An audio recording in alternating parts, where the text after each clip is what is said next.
eżistijaj d-dominanza li verament mhijiex posta kemm tar-raġel fuq il-mara kemm tal-mara fuq ir-raġel. Li mhijiex posta.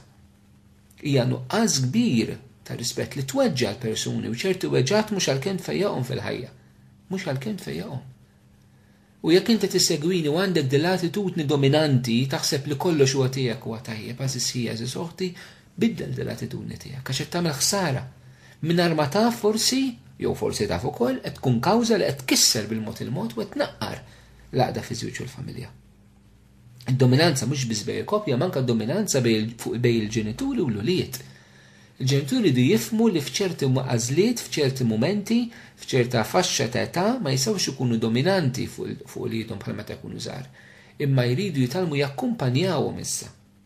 Eżistijaj d-dominanza fi żwieġ fir-relazzjonijiet fil-familja hija waħda mill-kawżi li tkisser għaliex inti ma tirrispettax id-dinjità tal-persuna l-oħra li din hija ugwali daqshekk li għandha dmirijiet u drittijiet daqshekk li bħalek maħluqa fi ġbija Alla, li bħalek għandha dritt li tħobb u dritt li tkun maħbuba, id-dritt li tisma' u dritt li tkun mismuha.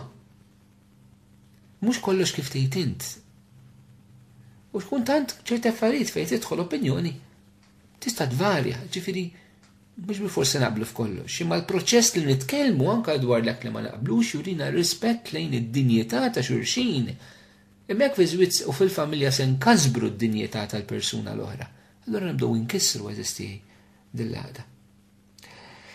Ħaġa oħra li nara jien eżisti li ġib nuqqas taqda fil-familja hija nuqqas ta' għarfien tajjeb dwar is-sesswalità tal-bniedem.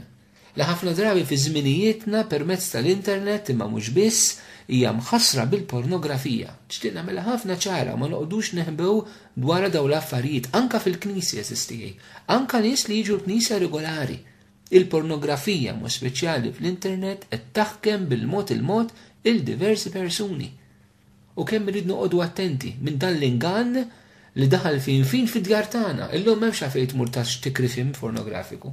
M'hemmx għalfejn tmur tixtri magażin pornografiku. Llum daw kollha qegħdin fid-dar tiegħek il-bot buttuna. Kull ma tittamel tafas buttuna u għandek kollox hemmhekk. Waħdek ħadd ma jafx qed tara u qed tħażżel lil qalbek. Qed tħażżel lil qalbek.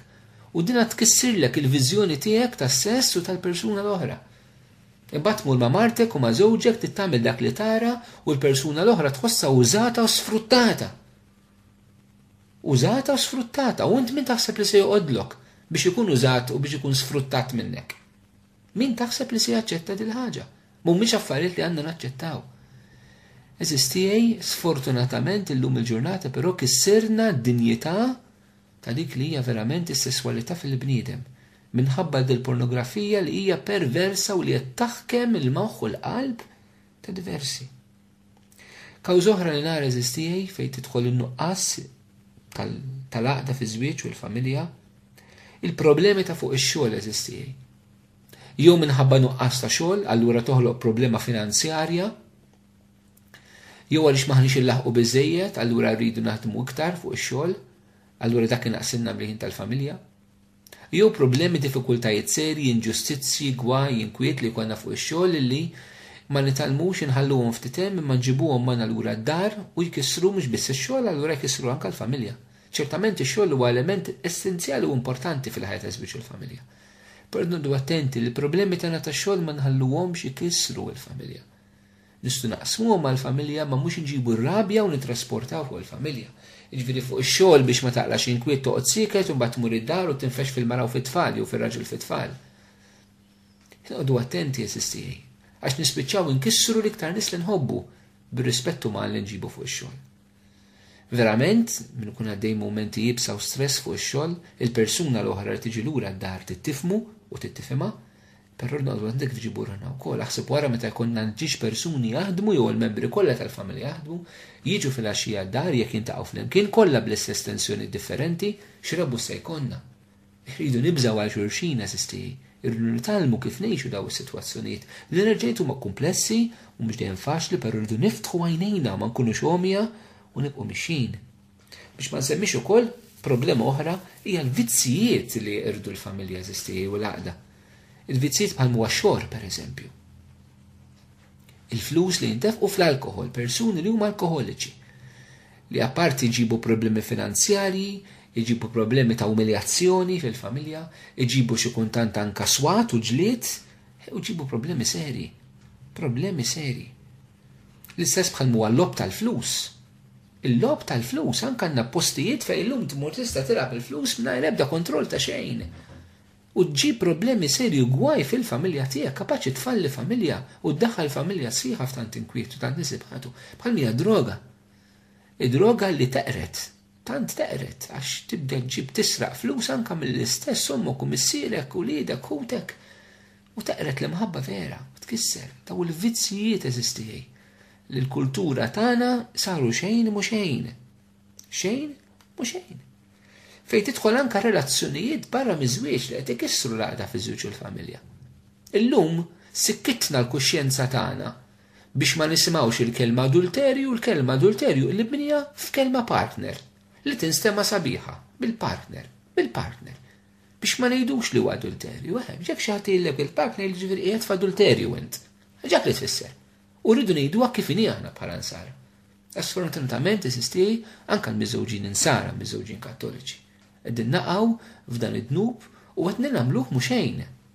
Ngħidu li kulħadd hekk, mhux vera kulħadd hekk, però qegħdin inkissru eżistej laqda ta' issa tal-familja diġà li hemm. U qegħdin inbeżżaw tal-qudiem niftakar darba ġiet persuna, tfajna ta' 15 sena, qed li fadda qed lina ma niżewwix ta' nikber taħdilha għaliex xejn speċi ta' 18 f'xejn tibda tinagħmel ħaġa oħra. Għalt li jiena ħejk kull familja tiegħi għalt li hemm minni fader. Għalt li kull min fil-familja tiegħi, il-ġenituri tiegħi u t-sieħ tiegħi kollha mifrudin u kollha għandhom il-partner. Għal ġifieri jiena jekk niżewweġ ħaġri li hekk, ġifieri x'mentalità qegħdin nagħtu anke ta' warajna sistieħi. Niftakar darba qatt ma ninsa ġiet tibki għaliex binta ġiet lura mill-iskola, bdiet tirrabja momma, għaltilax int qesek irrabjata miegħi, għaltilax int m'għandekx partner kif għandhom il-mamis tal-ħbib tiegħi.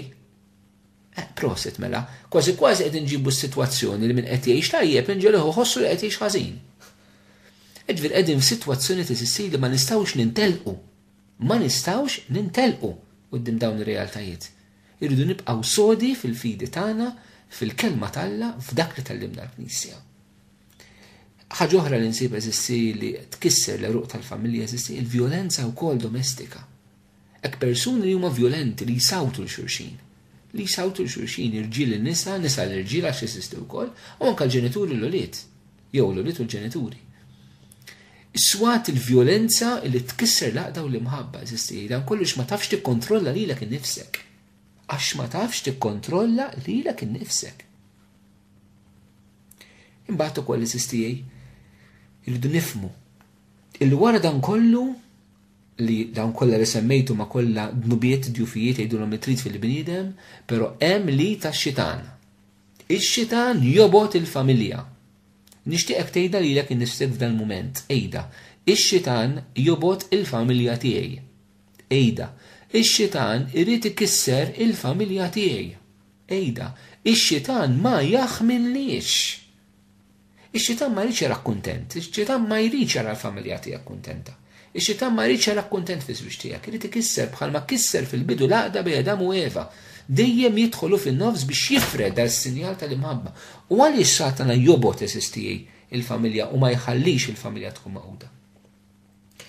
Biex nifhmu dan għaliex eżistijej u għaliex kemm hija serja li l-familja titkisser u ma tkunx maquda u familja ma tkunx maquda bbażata fuq żwieġ bejn raġel u mara,